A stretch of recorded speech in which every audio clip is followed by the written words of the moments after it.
as you all know, this week we should have been at Whitwell. Now, unfortunately we can't be there, but that doesn't mean we can't bring some of the fun of Whitwell to our homes. So tonight I am ready in my onesie to make some hot chocolate and then get cozy in my den. Now, to make your hot chocolate, you are first of all going to need your favourite mug. You are then going to need some hot chocolate powder. And I like to make my hot chocolate with milk and hot water. So I've got my milk ready and my water is in my kettle ready to boil. Now, what makes this hot chocolate different? What makes it the best hot chocolate? That's because of the things we put on top. So once we've made our hot chocolate, I am going to be decorating it with squirty cream,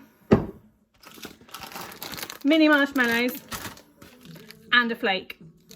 So let's get started. So first of all, we need our hot chocolate powder and we're going to mix that into our milk. Now, most hot chocolate powders have the instructions on the back and sometimes it does depend how many scoops you need. For this one, I'm going to need 3 scoops of chocolate powder and then I can add my milk and water. So into my mug, I am going to put 3 heaped teaspoons, which a heap is like that. And I do like it quite chocolatey, so I'm going to go for big heaped spoons. So 1,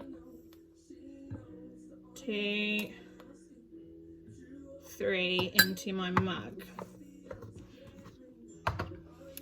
Now, I find the best way to get a really chocolatey hot chocolate is to pour in some milk and make like a chocolatey paste at the bottom and then add the hot water. So that's what I'm going to do. So into my mug, I'm going to put about 1/3 of a mug of milk. So that looks a little bit like that. Now it does look a bit lumpy and funny, but give it a good mix. And the milk and the chocolate powder will combine. Now once I'm mixing this, I'm going to put my kettle on to boil so my hot water is ready when my milk and chocolate are ready.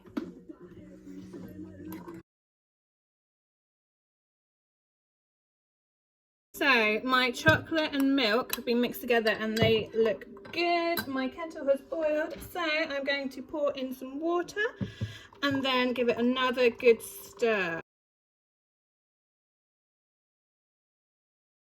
Now you could leave it like this. I mean, it looks delicious, but we're going to make it into the best hot chocolate it could be, which means we are going to add our extra toppings. So first, onto my hot chocolate to make it the best hot chocolate ever, our squirty cream, which needs a good shake, and then we can get squirting.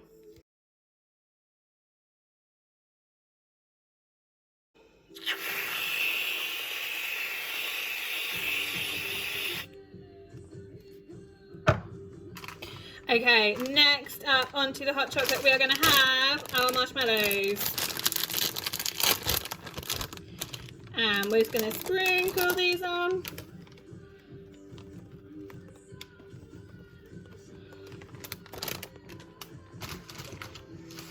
And finally, to make it extra special, I have got a flake and I'm going to just dunk that in, a bit like an ice cream.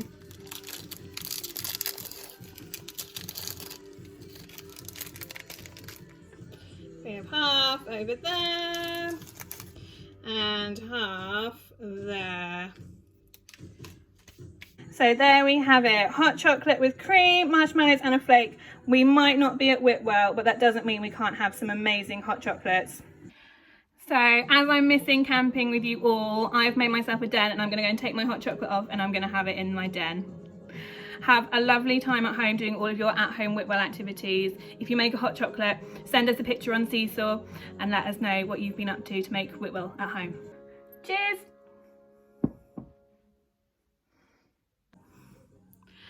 Have a lovely Whitwell at home!